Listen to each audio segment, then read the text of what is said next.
ಬಿಹಾರದಲ್ಲಿ ಒಂದೆಡೆ ಸೀಟು ಹಂಚಿಕೆ ಬಗ್ಗೆ ಅಸಮಾಧಾನಗಳು ಎದ್ದಿರುವಾಗ ಎನ್ಡಿಎ ಮೈತ್ರಿಯೊಳಗೆ ಒಬ್ಬರ ಮುಖ ಕಂಡ್ರೆ ಮತ್ತೊಬ್ಬರಿಗೆ ಆಗದ ಸ್ಥಿತಿ ಇರುವಾಗ ಬಿಜೆಪಿಯೊಳಗೂ ಪರಿಸ್ಥಿತಿ ಸರಿಯಿಲ್ಲ ಎನ್ನುವುದು ಸ್ಪಷ್ಟವಾಗುತ್ತಿದೆ. ಬಿಹಾರದಲ್ಲಿ ಬಿಜೆಪಿಯ ಪರಿಸ್ಥಿತಿ ತುಂಬಾ ಹದಗೆಟ್ಟಿರುವ ಲಕ್ಷಣಗಳು ಕಾಣಿಸುತ್ತಿವೆ. ಮಡಿಲ ಮೀಡಿಯಾಗಳು ಏನೇ ಕತೆ ಹೇಳುತ್ತಿದ್ದರೂ ಎನ್ಡಿಎ ಸರ್ಕಾರ ತೀವ್ರ ಆಡಳಿತ ವಿರೋಧಿ ಬಿಕ್ಕಟ್ಟನ್ನ ಎದುರಿಸುತ್ತಿದೆ ಎಂಬುದರಲ್ಲಿ ಸಂದೇಹವಿಲ್ಲ.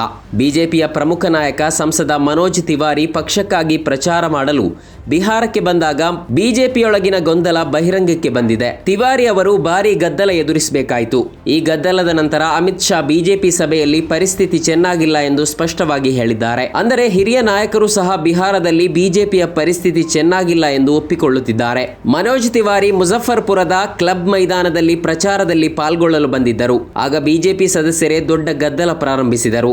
ಔರೈ ವಿಧಾನಸಭಾ ಸ್ಥಾನದಿಂದ ರಾಮ್ ಸೂರತ್ ರಾಯ್ ಅವರಿಗೆ ಟಿಕೆಟ್ ಸಿಗದೇ ಇದ್ದುದಕ್ಕೆ ಅವರ ಬೆಂಬಲಿಗರು ಆಕ್ರೋಶ ವ್ಯಕ್ತಪಡಿಸಿದರು. ಸ್ಥಳೀಯ ನಾಯಕರು ನಿತ್ಯಾನಂದ ರಾಯ್ ಮತ್ತು ಧರ್ಮೇಂದ್ರ ಪ್ರಧಾನ್ ಅವರ ವಿರುದ್ಧ ಪ್ರತಿಭಟಿಸುತ್ತಿದ್ದರು. ಬಿಜೆಪಿ ಮಾಜಿ ಸಂಸದ ಅಜಯ್ ನಿಷಾದ್ ಅವರ ಪತ್ನಿ ರಮಾ ನಿಷಾದ್ ಅವರು ನಾಮಪತ್ರ ಸಲ್ಲಿಸುವುದರ ವಿರುದ್ಧವೂ ಬಿಜೆಪಿ ಸದಸ್ಯರು ಪ್ರತಿಭಟಿಸಿದರು. ಮನೋಜ್ ತಿವಾರಿ ಅವರನ್ನ ಶಾಂತಗೊಳಿಸಲು ಮತ್ತು ಅವರ ಮನವೊಲಿಸಲು ಪ್ರಯತ್ನಿಸಿದರು. ಆದರೆ ಬೆಂಬಲಿಗರು ಕೇಳಲು ಸಿದ್ಧರಿರಲಿಲ್ಲ. ರಾಮ್ ಸೂರತ್ ರಾಯ್ಗೆ ನ್ಯಾಯ ನೀಡಿ ಎಂದು ಕೂಗುತ್ತಿದ್ದರು. ರಮಾ ನಿಷಾದ್ ವಿರುದ್ಧವೂ ಘೋಷಣೆಗಳು ಕೇಳಿಬಂದವು. ಟಿಕೆಟ್ ಸಿಗದವರ ಪರ ಮತ್ತು ಹಿರಿಯ ಬಿಜೆಪಿ ನಾಯಕರ ವಿರುದ್ಧ ಘೋಷಣೆಗಳನ್ನು ಕೂಗಲಾಗುತ್ತಿತ್ತು.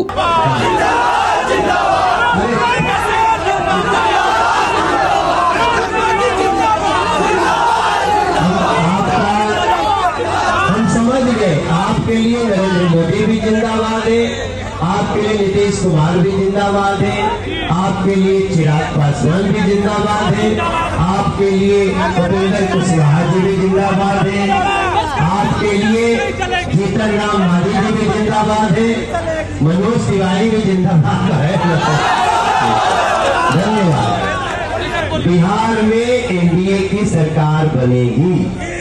हमारे देखो, बिहार के जो लोग बिहार की प्रगति को रोकना चाहते हैं वो तो ऐसे ही हम लोगों के पीछे पड़े रहते हैं।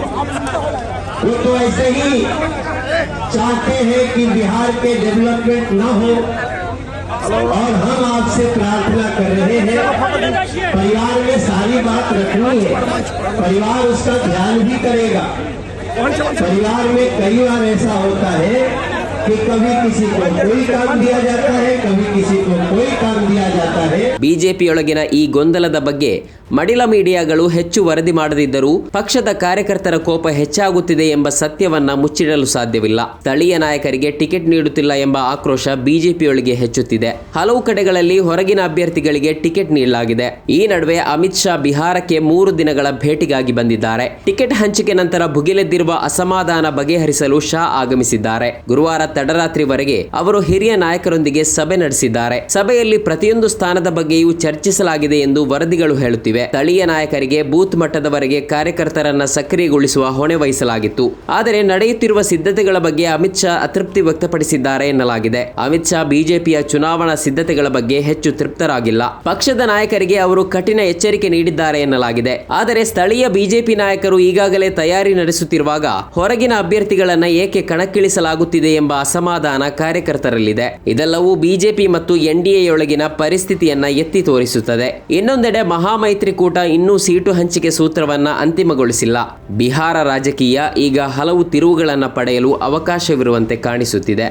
ನಮ್ಮ ಕಾರ್ಯಕ್ರಮಗಳನ್ನು ನೀವು ನೋಡ್ತಾ ಇದ್ರೆ ನಮ್ಮ ಚಾನೆಲ್ ಅನ್ನ ಸಬ್ಸ್ಕ್ರೈಬ್ ಮಾಡಿ, ಪಕ್ಕದ ಬೆಲ್ ಐಕಾನ್ ಒತ್ತಿ ನಮ್ಮನ್ನ ಬೆಂಬಲಿಸಿ. ಹಾಗೆ ನಮ್ಮ ಕಾರ್ಯಕ್ರಮಗಳನ್ನ ಲೈಕ್ ಮಾಡಿ, ಕಮೆಂಟ್ ಮಾಡಿ, ಅದನ್ನ ಬೇರೆಯವರಿಗೂ ವಾಟ್ಸ್ಆಪ್ ಮೂಲಕ ಶೇರ್ ಮಾಡಿ. ನೀವು ಹೀಗೆ ಮಾಡಿದಾಗ ನಮ್ಮ ಚಾನೆಲ್ ಇನ್ನಷ್ಟು ಮತ್ತಷ್ಟು ಜನರಿಗೆ ತಲುಪಲು ನೀವು ನಮ್ಮೊಂದಿಗೆ ಸಹಕರಿಸಿದ ಹಾಗಾಗುತ್ತೆ. ಇದು ನೀವು ಯಾವುದೇ ಖರ್ಚಿಲ್ಲದೆ ಕೆಲವೇ ಸೆಕೆಂಡುಗಳಲ್ಲಿ ನೀಡಬಹುದಾದ ಸಹಕಾರ. ಧನ್ಯವಾದಗಳು.